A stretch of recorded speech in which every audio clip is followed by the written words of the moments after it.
10 में से 9 लोगों का आज की तारीख में पेट साफ़ होता ही नहीं है। और उसके पीछे सबसे बड़ा कारण ये है कि जो मैंने पहले बताया था कि हमने बायोलॉजिकल क्लॉक को डिस्टर्ब कर रखा है। अगर आप आइडियली शाम का खाना अंधेरे के पहले खा रहे हो, आयुर्वेद में खाने को लेकर रेफरेंस आता है कि आपको खाना खाना कब है। और ये भी मैक्सिमम लोग को आइडिया नहीं कि हमें अपना लंच या डिनर जो है वो कब करना है। तो स्पेसिफिकली ऐसा आता है कि आपको सुबह खाना खाना है और आपको शाम को खाना खाना है। आयुर्वेद में रात को खाने खाने का कंसेप्ट है ही नहीं। और शाम मतलब आपने सूर्यास्त के पहले खाना खाया है। तो अगर आप मान के चलिए कि 6 साढ़े 6 के आसपास का सूर्यास्त है और आपने 6 बजे खाना खाया है और आप अगले दिन सुबह 4 बजे उठ रहे हो, तो आपके शरीर को बहुत समय मिलता है उस खाने को डाइजेस्ट करने के लिए। और आप एक्सपेक्ट करो कि हमने खाना रात को 10 बजे खाया, आप सो रहे हो 12-1 बजे, आप सुबह उठ रहे हो 7-8 बजे, जहाँ पे आपका नॉर्मल पेट साफ़ होने का जो टाइम पीरियड है अगर वो निकल चुका है, तो कोई चांस नहीं कि आपका पेट साफ़ होगा। ठीक, तो पेट साफ़ होने को लेकर जो हम बात कर रहे थे कि लैट्रिन कैसे आनी चाहिए, तो आयुर्वेद में ऐसे एक रेफरेंस आता है कि जैसे पील्ड बनाना होता है जिसको हम कहते हैं छिला हुआ केला, वो उस आकार में आपके लैट्रिन आनी चाहिए। तो जैसे मैं एक एग्जांपल बहुत कॉमनली बच्चों को देता हूँ कि समझो आपको एक रूम से दूसरे रूम में सामान शिफ्ट करना है।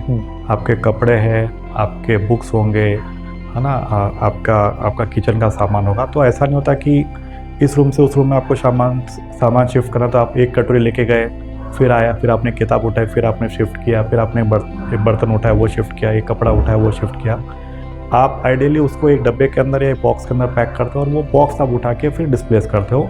वो शिफ्ट करना कभी भी आसान है। सिमिलरली अगर आपको मोशन में बहुत छोटी छोटी सी ना या ग्रेवी जैसी आपको मोशन हो रही है या बहुत छोटे छोटे टुकड़ों में अगर लैट्रिन हो रही है, तो वो आइडियल नहीं है, उससे आपका पेट साफ कभी होना नहीं है।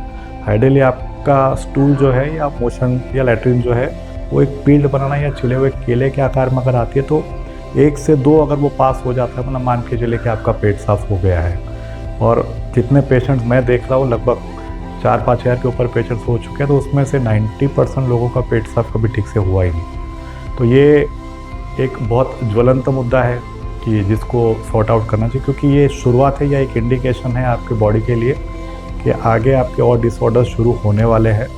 तो और आयुर्वेद में एक लाइन आती है, इसको कहते हैं कि रोगा सर्वे अपने मन रखना, कि अगर आपकी मेटाबॉलिक शक्ति जो है वो कम है, तो उसी से आपके मैक्सिमम डिसऑर्डर्स की शुरुआत होनी है।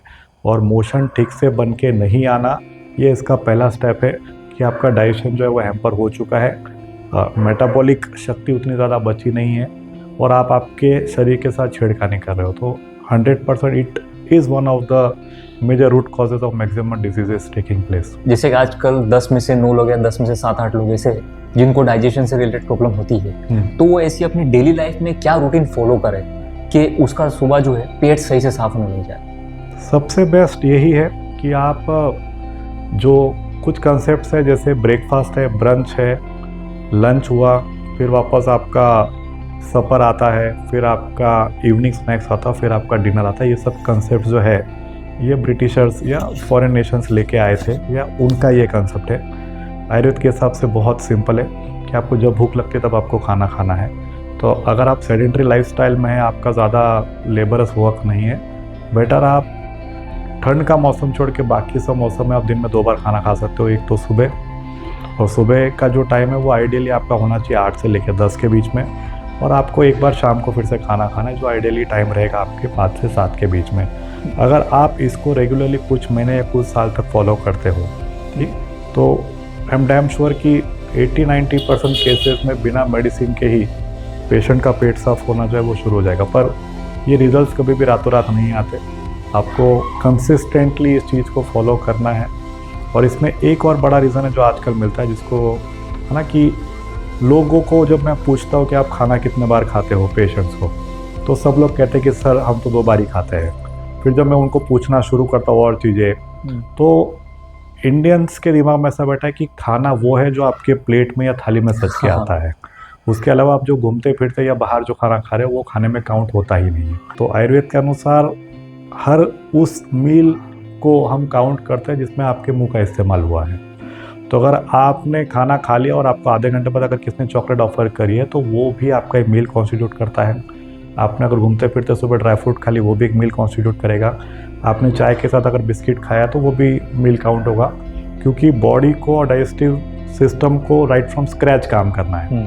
तो आप जितने बार ये चीज़ें करते जाओगे कि आप हर 1-2 घंटे में अगर कुछ ना कुछ खा रहे हो तो वो उतने बार आपका डाइजेशन की प्रोसेस शुरू होती है और आपका आधा पका हुआ जो खाना है वो आगे पुश होता जाएगा और आपका मेटाबॉलिज्म जो है वो हैम्पर होता है। और इसी को आयुर्वेद में एक प्यारा शब्द आता है अध्यशन, इसको कहा जाता है, जो मैं आपको भी बता रहा था, भुक्त से ऊपरी भोजनम, कि जो पहले का खाना अगर नहीं पचा है उसके पहले अगर आप दूसरा खाना खा रहे हो तो it will eventually lead to all this metabolic disorders.